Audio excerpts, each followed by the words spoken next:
করা আর প্রেম করা এক জিনিস নয়। যে আপনাকে সত্যিই ভালোবাসবে সে চাইবে তার প্রিয় মানুষটা যেন তার ক্যারিয়ারটা গুছিয়ে নেয়। সত্যিকারের ভালোবাসলে সে কখনোই ঘন্টার পর ঘন্টা আপনার সময় নষ্ট করবে না, বরং আপনার ক্যারিয়ারটা গুছিয়ে নেওয়ার জন্য আপনাকে সময় দিবে। জীবনটা কোনো হিন্দি সিনেমা নয়। আপনিও শাহরুখ খান নন, আপনার প্রেমিকাও কাজল নন। অনেক মেয়েরা জানি না ঘন্টার পর ঘন্টা চ্যাট না করেও ভালোবাসা যায়, রাতের পর রাত ন্যাকামি না করেও প্রেমিকা হওয়া যায়। তিতা সত্য হলো সবাই কিন্তু প্রেমিকা হওয়ার যোগ্যতা রাখে না।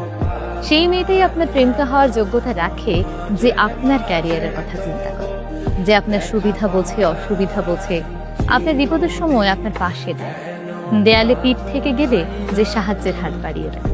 মূলত এই মেয়েগুলোই আপনার প্রেমিকা হওয়ার যোগ্যতা রাখে।